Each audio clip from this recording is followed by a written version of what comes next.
নোয়াখালীতে গড়ে উঠেছে প্রাকৃতিক সৌন্দর্যে ভরপুর বেশ কিছু দ্বীপচর। এসব দ্বীপচরের মধ্যে অন্যতম নিঝুম দ্বীপে রয়েছে সমুদ্র সৈকত, বনসহ বিভিন্ন পশু পাখির সমাহার। পর্যটন শিল্পের অপার সম্ভাবনাময় এই দ্বীপকে নিয়ে বিস্তারিত দেখুন ডেস্ক রিপোর্টে।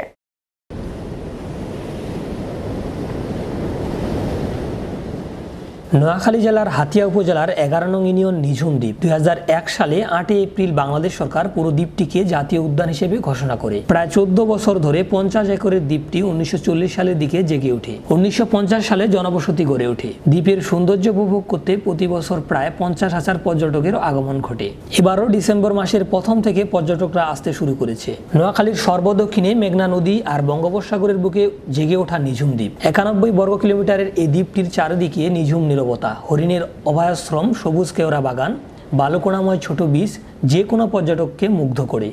নির্মল বাতাস পাওয়া যায়, সবুজ প্রকৃতি দেখা যায় এবং বিশাল সমুদ্রের যে বিশালতা সেটি দেখা যায় এবং সমুদ্রের গর্জন কাছে থেকে শোনা যায়। ফলে এই যে ন্যাচারাল প্রাকৃতিক সৌন্দর্য, নির্মল বাতাস এবং স্নিগ্ধ সমুদ্র সৈকত সবকিছু উপভোগ করার জন্য এটা একটা চমৎকার জায়গা।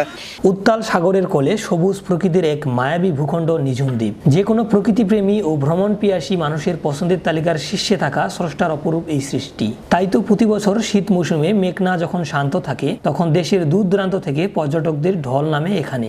এই দ্বীপকে ঘিরে দেখা দিয়েছে পর্যটন শিল্পের অপার সম্ভাবনা। পর্যটকদের আকর্ষণ নোয়াখালীর হাতিয়া উপজেলার নিঝুম দ্বীপ। হরিণের অভয়াশ্রম, নদী, সাগর, সবুজ বন আর অতিথি পাখির টানে পর্যটকরা ছুটে আসেন এখানে। এখানে আমরা এসেছি শহরের কোলাহল থেকে একটু মুক্ত হয়েছি। এখানে নীরব জায়গা, একটা প্রাকৃতিক সৌন্দর্য, এসব দেখার পর একটু আমাদের প্রকৃতির প্রতি প্রেম জাগে এবং আমরা নিজেদেরকে একটু নিজেদের জন্য সময় বের করতে পারি, যাকে আমরা বলি ফ্যামিলির সাথে কোয়ালিটি টাইম স্পেন্ড বলেন বা নিজের সাথে একটু একা থাকা, একটু প্রকৃতিকে উপভোগ করা। কেননা শহরের জীবনে আমরা সকলেই, বাচ্চারা পড়াশোনা নিয়ে, বাবা আম্মুরা চাকরি নিয়ে। তবে পর্যাপ্ত হোটেল, মোটেল, নিরাপত্তা, যাতায়াত ব্যবস্থা সহজ করার দাবি ভ্রমণ পিপাসুদের। পর্যটকদের সুবিধার কথা বিবেচনা করে দ্রুত এই দ্বীপটিকে পর্যটন উপযোগী করে গড়ে তোলার দাবি পর্যটক ও স্থানীয়দের।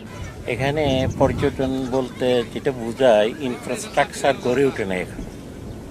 আর হোটেল, মোটেল মানে টুরিস্টদের থাকা, খাওয়া, নিরাপত্তার বিষয়টি আরও একটু ব্যবস্থাপনা রাখতে হবে। দ্বীপটিকে জাতীয় উদ্যান ঘোষণা করলেও চোখে পড়ে না তেমন কোনো উন্নয়ন। উন্নত মানের হোটেল, মোটেলের অভাব এবং হরিণের দেখা না পেয়ে হতাশ করে অনেক পর্যটককে।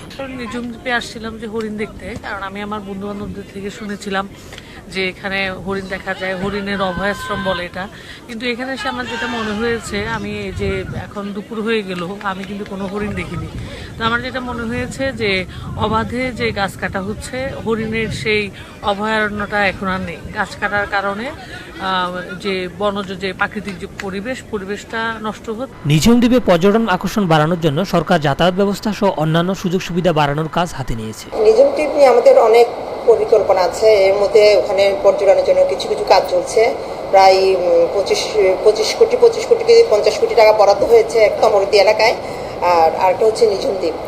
আমরা চেষ্টা করতেছি ওখানে নিঝুম দ্বীপ যেন পর্যটকরা এসে নির্বিঘ্নে ওরা থাকতে পারে, একদম তারা আনন্দ নিতে আসে, আনন্দ ভ্রমণ, এটা যেন তারা ভালোভাবে করতে পারবে। সেই জন্য আমাদের অনেক পরিকল্পনা আছে। শাহরিয়ার রহমান, বিশ্ব বাংলা 24। খুব সহসায় বাস্তবায়ন।